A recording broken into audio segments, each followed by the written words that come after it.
Good evening. I am Anil Agarwal, former Chief Manager, Punjab National Bank. So, IBPS RRB officer exam is over. Now, once one exam is over, there is always anxiety.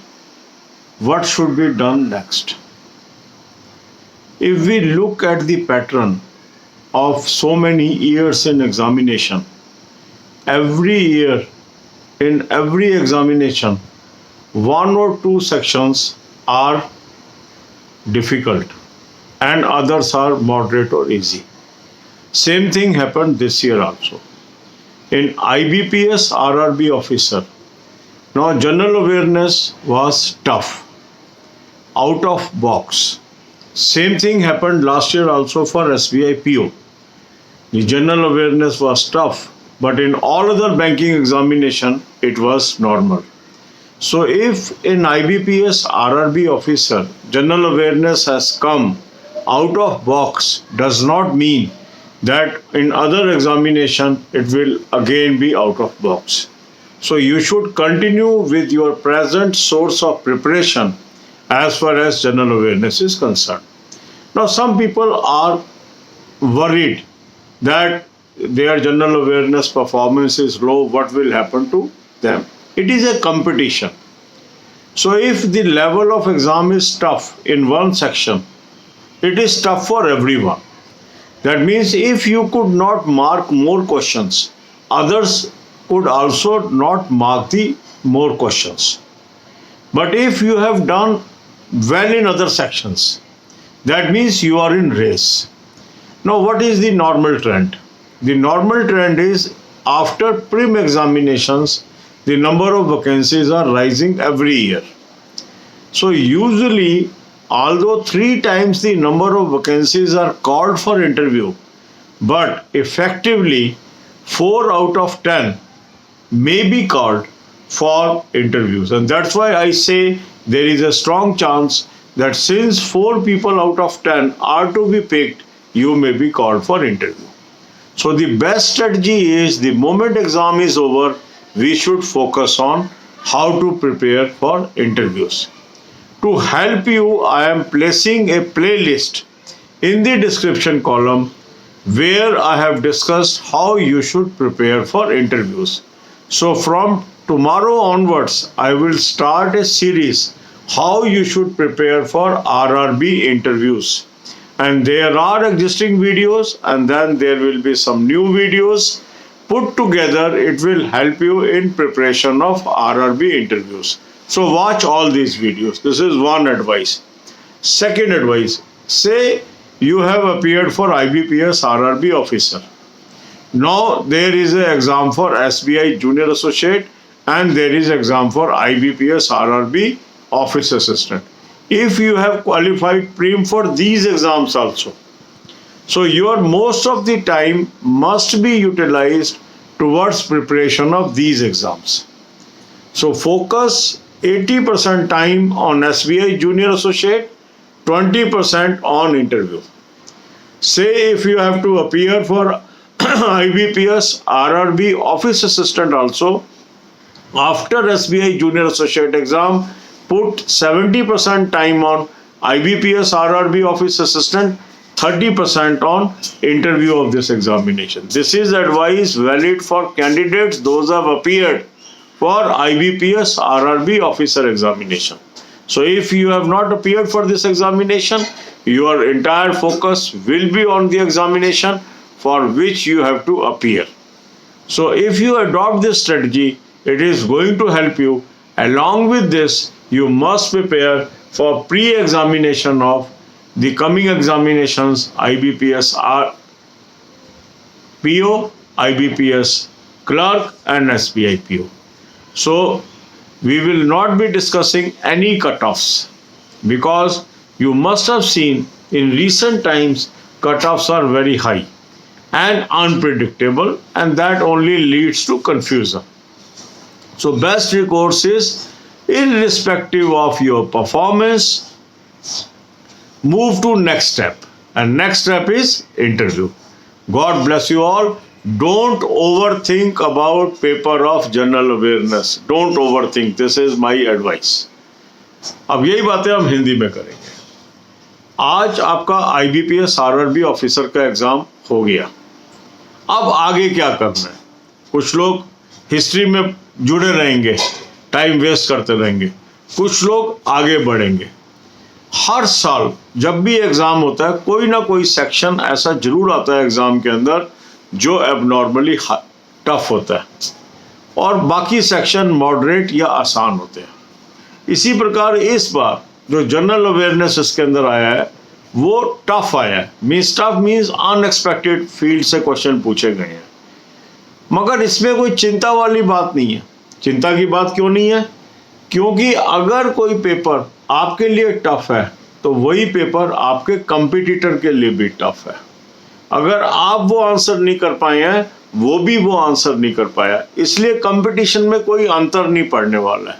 अंतर कहाँ से पड़ने वाला है? यदि आपकी performance बाकी sections में दूसरों से अच्छी है। तो यदि आपके बाकी सेक्शन अच्छे गए हैं और उसमें परफॉर्मेंस आपके कंपैरेटिवली बेटर है दूसरे कैंडिडेट से, तो आपको नेक्स्ट लेग की तैयारी जरूर करनी चाहिए। पिछले साल भी क्या हुआ था, SBI PO के अंदर आउट ऑफ बॉक्स क्वेश्चन आ गए थे, मगर जो बाकी बैंकिंग एग्जाम्स हुए थे उसमें नॉर्मल क्वेश्चन आए थे। तो कई लोग अभी ये पूछेंगे कि IBPS RRB ऑफिसर में अजीब से क्वेश्चन आ गए जनरल अवेयरनेस में, तो क्या यही ट्रेंड बाकी एग्जाम्स में भी होगा? नहीं, ये जरूरी नहीं है। हर एग्जाम अलग एग्जाम है, जो सोर्सेज हैं सेम है, उसी से आपको करना होगा। और जो सोर्स से सालों साल क्वेश्चन आते रहे हैं, आने वाले एग्जाम में भी उससे क्वेश्चन आएंगे, इसकी संभावना हमेशा अधिक होती है। तो हमें सोर्स चेंज करना कोई सोल्यूशन नहीं है या इधर उधर भागना कोई सोल्यूशन नहीं है। हमें नियमित रूप से तैयारी करते रहना ही सोल्यूशन है। क्योंकि काफ़ी बार ऐसा होता है कि हम भटक जाते हैं कि अरे इस बार इसमें से ऐसा हो गया तो क्या होगा। इसमें घबराने कोई बात नहीं है। जो कंपटीशन होता है वो सबके लिए एक समान होता है। यदि कोई क्वेश्चन आउट ऑफ बॉक्स आया, किसी ने भी नहीं पढ़ा उस चीज़ को, तो कोई फर्क ही नहीं पड़ने वाला है, क्योंकि किसी का भी ठीक नहीं होगा। और अगर किसी ने वो पढ़ा है और उसका ठीक हो रहा है तो इसका मतलब उसकी तैयारी ज़्यादा है। मगर ऐसे समय में जब कोई पेपर टफ आ जाता है तो उसकी इम्पोर्टेंस कम हो जाती है उस सब्जेक्ट की। जो बाकी सब्जेक्ट हैं उनकी इम्पोर्टेंस बढ़ जाती है। तो जिनका क्वांट अच्छा हो गया, रीजनिंग अच्छा हो गया, लैंग्वेज अच्छा हो गया या कंप्यूटर अच्छा हो गया, वो आगे निकल जाएंगे। ठीक है, तो चिंता नहीं लगानी है, आपने अपनी तैयारी करनी है इंटरव्यू की।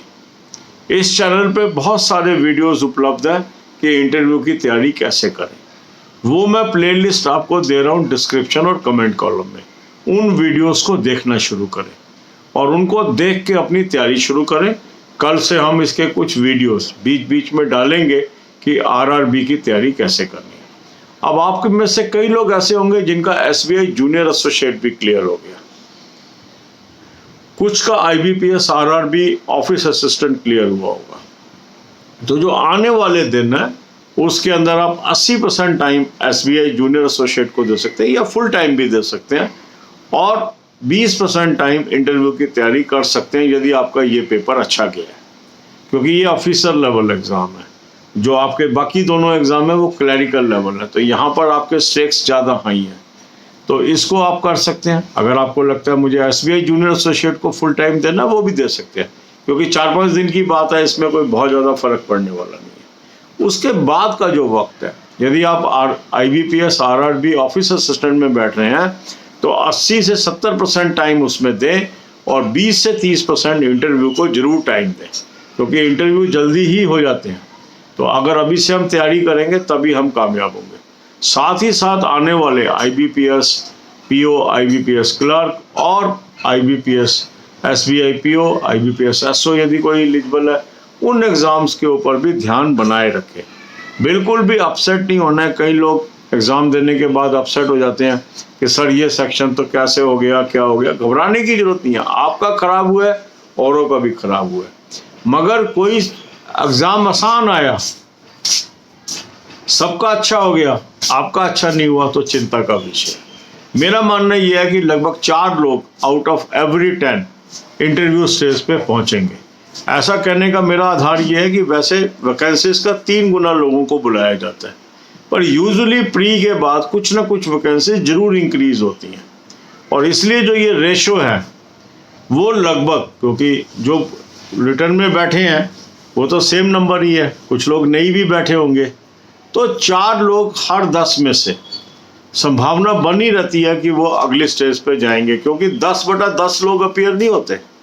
तो आपका एक तो ये हो गया कि 10 में से 9 बैठे, मगर नंबर ऑफ वैकेंसी से 3 गुना बुलाने हैं, तो नेचुरली जो लोग कैंडिडेट बैठे उसकी रेशो 3 से ऊपर बन जाएगी हर 10 में से। समझ रहे हैं बात आप?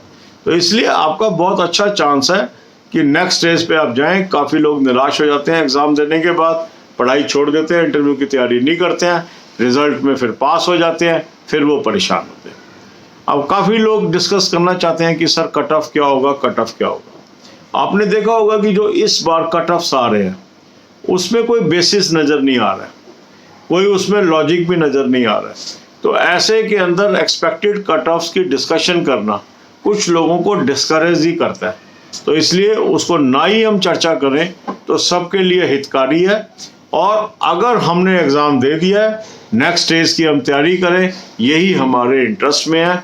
इसीलिए क्या कट ऑफ होगा इस पे हम बिल्कुल चर्चा नहीं करेंगे, पर आपको नेक्स्ट स्टेज पे क्या तैयारी करनी चाहिए इस पर हम जरूर चर्चा करेंगे। God bless you all.